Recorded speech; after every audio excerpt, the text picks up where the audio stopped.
atau grafik diagram ya. Jadi ini ada tulisan, tabel, gambar atau grafik diagram. Nanti akan saya jelaskan ke dalamnya. Jadi kalau kita mau melihat sajian statistiknya ada 3 biasanya. Bentuk tulisan, tabel, dan grafik. Nah, tulisan ini hampir semua bentuk laporan dari pengumpulan data diberikan tertulis, mulai dari bagaimana proses pengambilan sampel, pelaksanaan pengumpulan data sampel, hasil analisis yang berupa informasi dari pengumpulan data tersebut. Jadi banyak sekali ya kita melihat sajian statistik itu adalah pasti tulisan dalam bentuk tulisan. Dari tabel 1.1 misalkan, dari tabel 1.1 didapatkan data sebanyak berapa, nanti misalkan itu adalah dalam bentuk tulisan. Mungkin kalian sudah paham ya, bentuk tulisan. Terus yang berikutnya adalah tabel. Selain tulisan, biasanya statistik juga menyajikan dalam bentuk tabel. Nah, penyajian data dalam bentuk tabel ini adalah penyajian dengan memakai kolom dan basis. Dalam menyajikan sebuah tabel, perlu diingat beberapa hal untuk sajian yang baik. Yang pertama adalah judul tabel, 2 nomor tabel, 3 keterangan-keterangan, catatan kaki atau footnote, dan yang keempat adalah sumber. Jadi, di sini kita bisa menulis judul. Jadi misalkan kita mau membuat tabel, pastinya harus pakai judul. Harus pakai judul tabel. Nah, misalkan kita mau membuat tabel, dalam bentuk tabel itu misalkan jenis kelamin ya. Tabelnya pastinya adalah tabel tulisannya jenis kelamin, pasti di bawahnya adalah laki-laki dan perempuan. Sebelahnya apa tabelnya? Nah, itu harus ada judul keterangannya. Misalkan jenis kelamin di daerah atau jenis kelamin di desa A, kelurahan A. Nah, itu adalah judulnya. Itu di atas tabel untuk penulisannya. Dan jangan lupa untuk penulisan nomor tabel. Nomor tabel di sini sesuaikan dengan babnya. Kalau misalkan kalian menulis di bab, ini kan kita mau membuat misalkan laporan ya, laporan penelitian. Biasanya kalau hasil dalam penelitian itu di bab 4. Jadi kita kasih tabel. Contohnya misalkan ini berada di bab 4, maka kita kasih nomor tabelnya adalah 4.1. Itu misalkan tabel yang pertama. Berada di bab yang sama, tabel 4, terus tabel berikutnya itu harus berurutan. Karena di bab 4 itu satunya sudah ada, berarti bawahnya nanti 4.2, 4.3, dan 4.4, dan seterusnya. Nanti itu harus berurutan. Itu untuk nomor tabel. Dan jangan lupa keterangan-keterangan catatan kaki atau footnote. Keterangan-keterangan di sini, keterangan-keterangan di sini misalkan ada singkatan-singkatan yang belum dipahami orang, misalkan kan ada SD, SMP, SMU, perguruan tinggi atau PT ya, disingkat PT. Nah, itu tuh harus dibuat keterangan di bawahnya. Jadi SD itu apa? Kepanjangannya sekolah dasar, SMP itu apa? Ya kan, misalkan sampai PT. PT itu apa? Perguruan tinggi. Nah, itu harus dibuat keterangan-keterangan atau footnote. Dan jangan lupa sumbernya. Sumber ini kan kemarin ada sumber data primar, sumber data sekunder, dan sumber data tersier. Kalau misalkan datanya itu kita dapatkan melalui data Dinas Kesehatan, maka kita tulis sumbernya di bawah adalah data Dinkes tahun berapa, itu kita tulis Dinkes, misalkan Dinkes tahun 2020 misalkan, maka itu ditulis. Atau profil Dinkes tahun 2020, maka ditulis nanti sumbernya ya di bawah tabel. Nah, bermacam-macam bentuk tabel. Master tabel atau tabel induk, teks tabel, tabel rincian, distribusi frekuensi master tabel atau tabel induk. Terus berikutnya adalah teks tabel atau tabel rincian, distribusi frekuensi. Contoh distribusi frekuensi data diskrit. Dan ingat ya, data diskrit kemarin apa? Ada yang ingat nggak? Data diskrit apa? Ada yang ingat?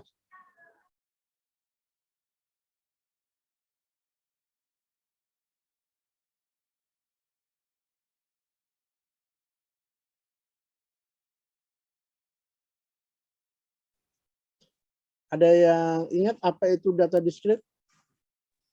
Diperoleh dengan cara menghitung. Ya, dengan cara menghitung dan bilangan Bulat. bulat. Nah, di sini jelas ya. Jadi kalau misalkan ada yang pendidikannya PT, SMU, SMP, SD, dan tidak tamat SD, terus ini adalah PT kan perguruan tinggi. Jumlahnya adalah orang pastinya 120.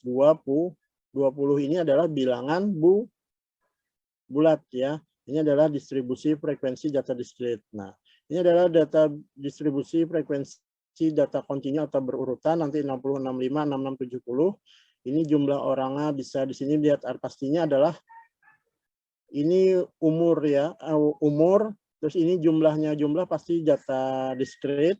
Tapi di umur ini bisa kita lihat adalah data kontinu atau kelanjutannya itu bisa pakai 60 tahun, 61, 62, dan seterusnya. Nah, di sini juga ada disebut dengan distribusi relatif. Distribusi relatif adalah distribusi frekuensi yang berupa, misalkan ini adalah data discrete. Nah, di sini bilangan bulat, nanti di sini adalah frekuensi relatifnya. Maka kita buat persentasinya. Nah, persentasi ini kita harus tahu ya, kenapa sih dapat 8? Ini kan sudah kita dapat datanya, 120, perguruan tinggi 120, SMA 225, SMP 375, SD 360, tidak tamat SD 570, sehingga jumlahnya 1.500. Nah, mencari persentasenya dari mana? 8 ini, cara menghitungnya. Ada yang tahu?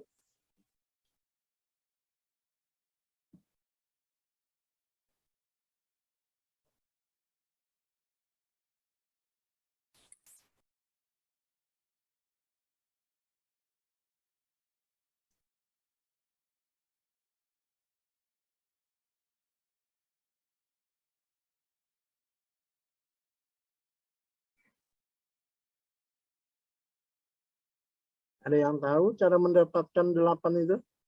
Cara menghitungnya?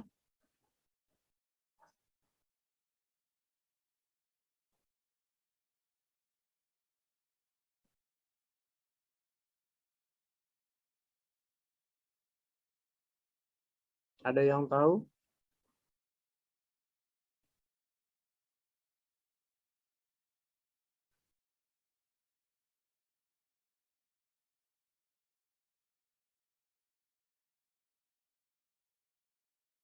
Halo, ada yang tahu? Nah, ini guring semua kan ya? Ada, Pak. Ayo, gimana cara ngitungnya? 120 per 1.500 dikali 100%, Pak. Iya, maka dapatlah 8. 8 ya. Nah, kenapa di sini tidak ditulis persennya? Karena di sini sudah ada. Biasanya kalau kami itu menulis, itu jangan ada lagi yang kalimat persennya di sini. Misalkan di sini sudah ada persentasenya, ini maka tidak usah lagi ditulis. Itu dalam penulisan distribusi relatif ya. Jadi cara menghitung persentasenya seperti ini. Nah, juga di sini adalah data distribusi frekuensi data kontinu. Ini yang pakai desimal ya. Desimal. Maka ini 35.525 sama tadi cara menghitungnya. Maka di sini ada yang namanya desimal nanti dihitungnya. Oke, ini mungkin paham saja ya. Jadi 525 bagi 1.500 dikali 100% dapatlah 35 dan seterusnya. Nanti kalau misalkan dia bilangannya itu mau kita buat dalam bentuk data kontinu, maka kita bisa membuat di sini desimalnya. Tapi kalau kita mau membuat data discrete, ini harus dibulatkan. Oke, seperti itu. Nah, berikutnya ini agak terhitung juga ya, agak kalian harus menghitung. Yang pertama ini adalah distribusi kumulatif. Nah, distribusi frekuensi berupa data discrete.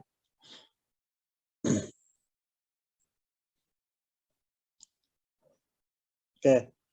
Distribusi frekuensi data discrete.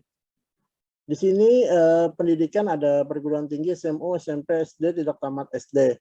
Ini jumlahnya ya, ini jumlahnya bilangan bulat, terus kita dapat persentasenya, ya kan? Tadi sudah bisa mencari persentase 120 dibagi berapa? 1.500. Dikali 100%. 100%. Dapatlah 8 ya.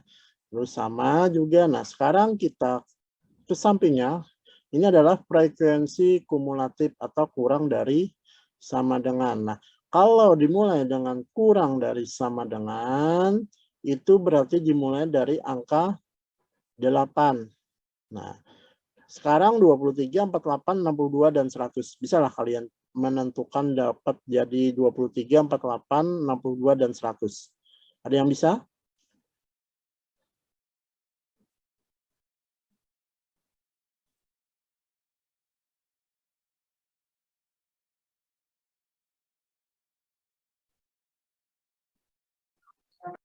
Ada yang bisa?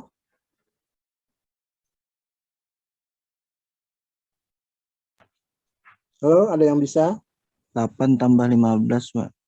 Ya, 8 tambah 15 dapatlah berapa? 23.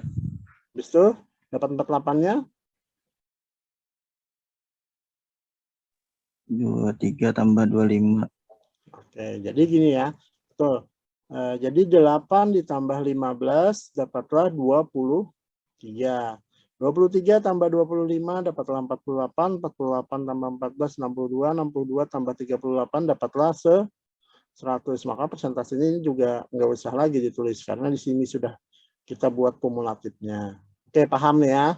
Sekarang frekuensi kumulatif lebih dari sama dengan. Kalau lebih dari sama dengan berarti yang diambil adalah 100 ya. Nah, ini kita lihat. Ayo, coba kalian lihat di sini 100 sudah kan?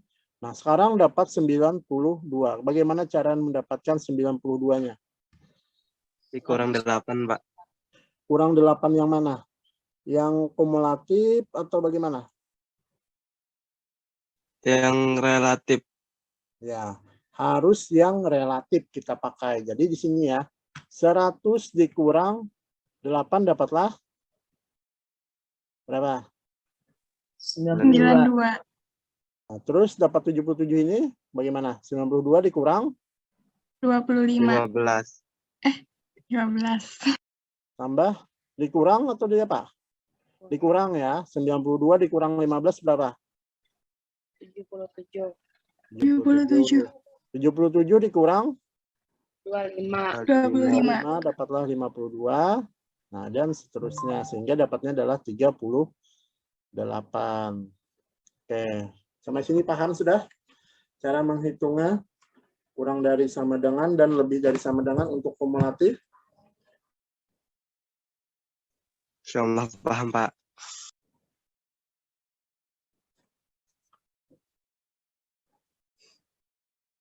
Oke. Salah paham ya. Kita lanjutkan, ini yang data continue. Coba kalian lihat apakah sudah betul atau mau ada yang diperbaiki? Paham sudah yang ini?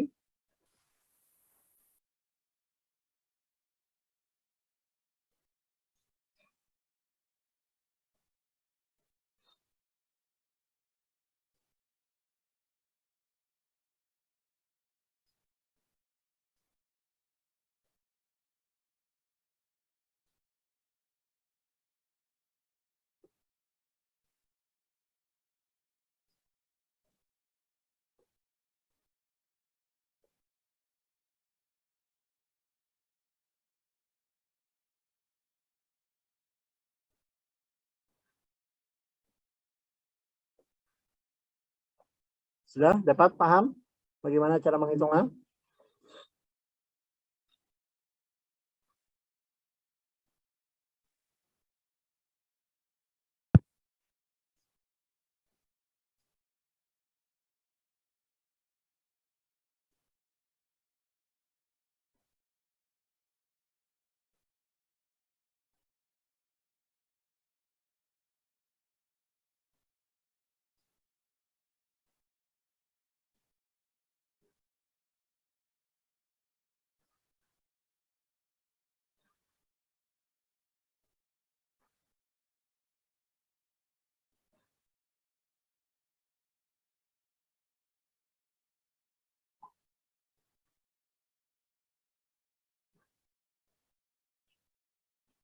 Paham? Ini cara menghitungnya?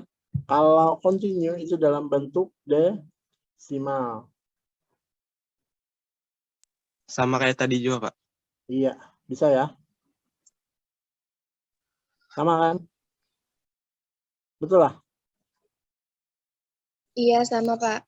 Oke, paham ya untuk data continue.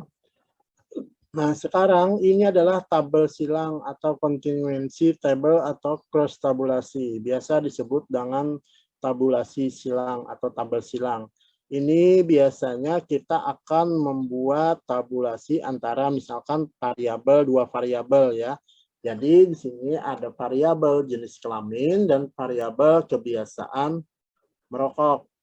Jenis kelamin itu ada dua, laki-laki dan perempuan, sedangkan kebiasaan merokok ini ada tiga, sekarang masih merokok, dulu merokok, tidak pernah merokok, ya kan? Nah, ini tabelnya biasa disebut dengan tabel 2 kali 3. Kenapa tabel 2 kali 3? Ada yang tahu tabel 2 kali 3 kenapa? Nggak ada yang tahu ya. Di sini ada berapa kategorinya? 2. Dua, ya kan, laki-laki dan perempuan. Ini ada berapa kategorinya? 3. Ya, maka tabelnya adalah 2 kali 3. Kalau misalnya di sini ada 4, di sini tetap ada 3. Berapa tabelnya? Tabel berapa? 4 kali 3. 4 kali 3. Oke, paham sudah ya. Jadi itu maksudnya untuk tabel silang ini. Jadi di sini tabel 2 kali 3. Kita lihat di sini laki-laki dan perempuan. Untuk kebiasaan merokok, laki-laki itu yang sekarang masih merokok itu adalah 320. Sedangkan perempuan itu sekarang masih merokok itu adalah sebanyak 50 dengan total 370 dan seterusnya ya. Ini jadinya adalah tabulasi silang antara laki-laki dan perempuan dengan kebiasaan merokok. Jadi jenis kelamin di tabulasi silangkan dengan kebiasaan merokok. Nah, untuk menghitung persentasenya ada yang bisa seperti ini kan persen ya. Ada yang tahu nggak?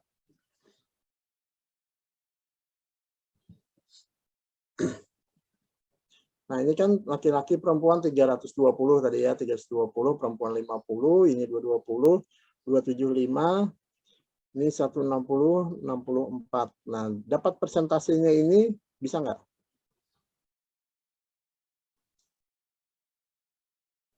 60, 575. 575 ini.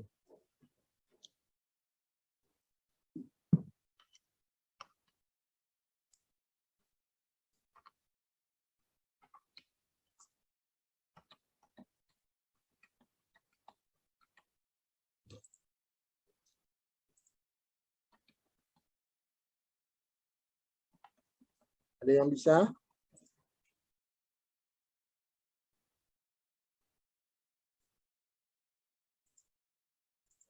Ada yang bisa?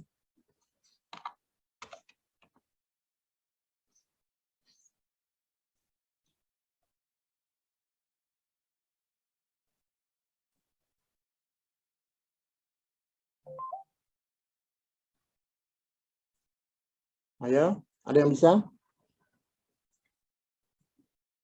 Tidak ada ya?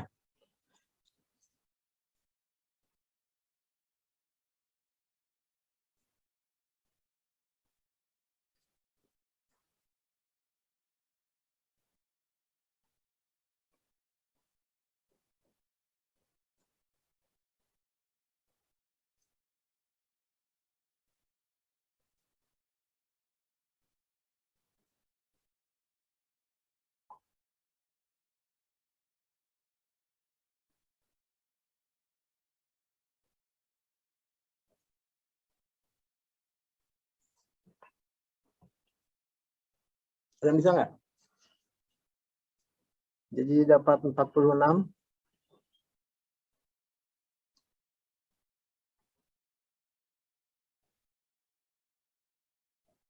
Nggak bisa, Nggak Pak. bisa, Pak. Nggak bisa. Nah, Ini kan adalah tabulasi silang untuk data diskrit. Berarti data diskrit itu adalah bilangan bulat. Ya nggak? Iya. Iya, Data Pak. diskrit. Oke ya. Nah, cara menghitungnya kita lihat di sini persennya berapa? Di sini kan 100%-nya untuk laki-laki ya, lah. Ini kan ke kanan ya. 100%-nya. Nah, maka ini harus kita bagi dulu 320 dibagi berapa totalnya? Ini kelihatan lah mau saya ini bergerak. Oke, 700 Pak. 700. Nah, 300 dibagi 700, 320 dibagi 700 berapa?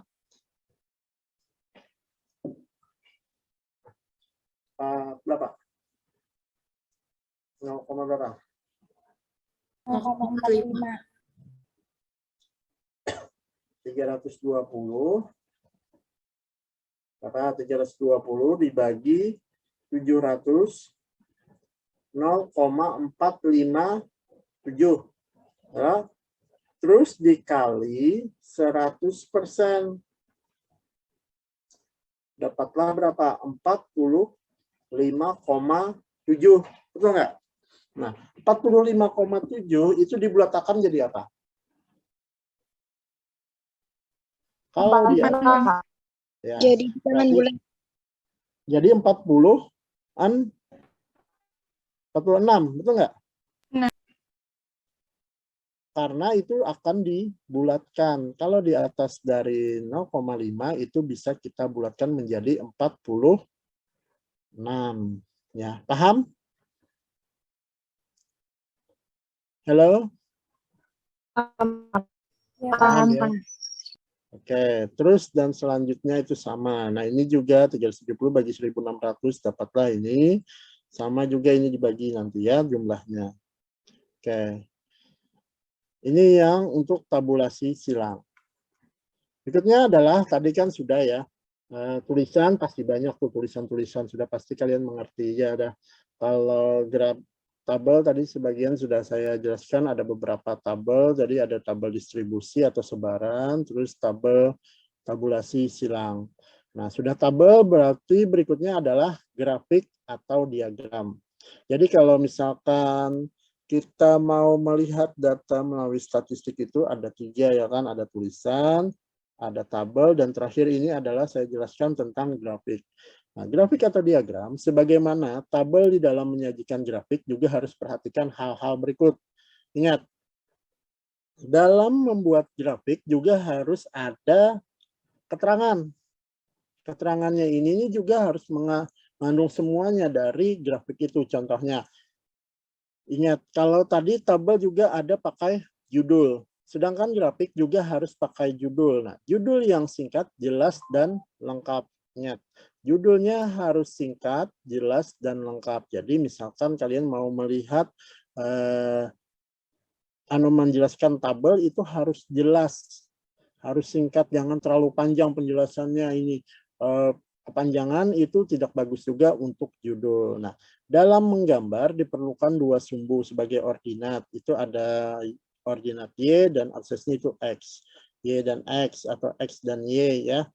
Nah, terus skalanya juga tertentu. Kalau misalkan diagram itu misalkan sudah kita mau membuat namanya gambar atau apa, itu tuh kan pasti ada skalanya, nanti ditentukan sudah.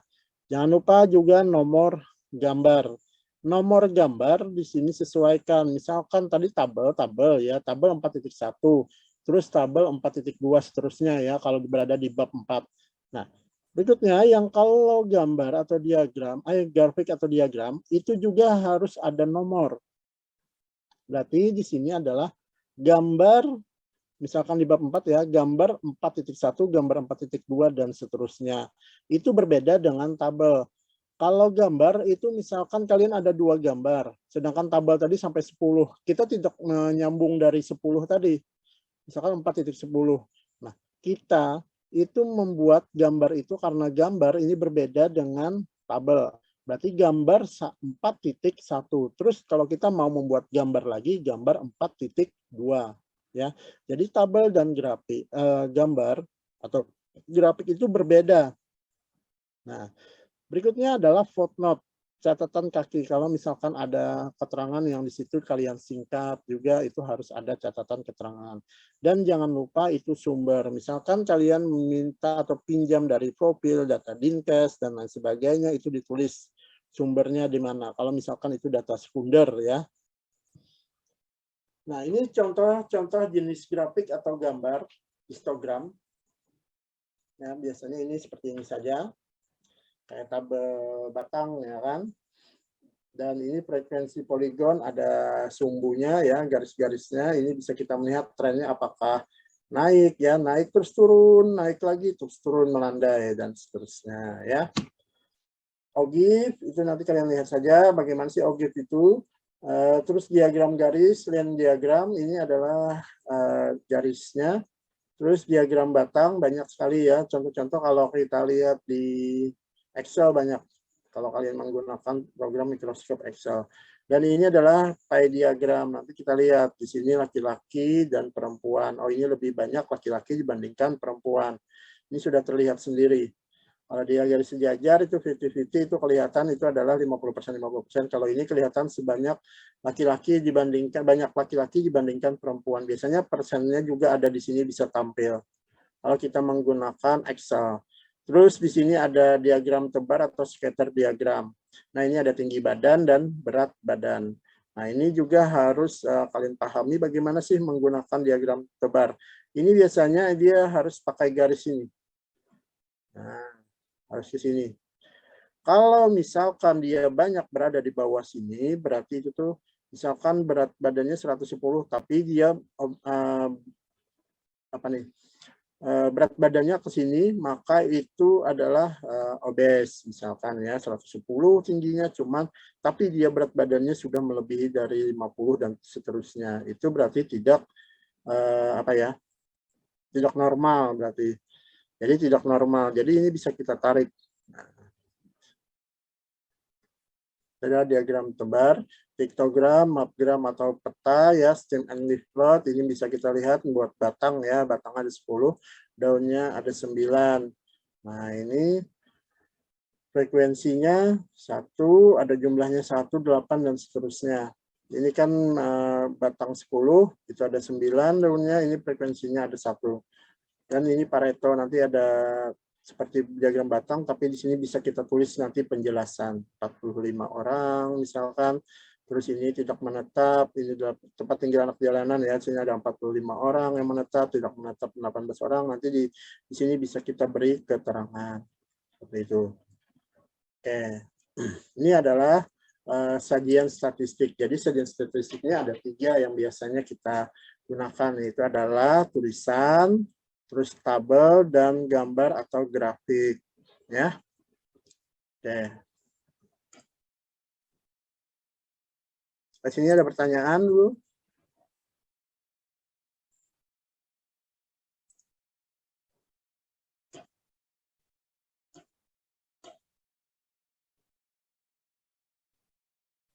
Tidak ada, Pak. Tidak ada ya.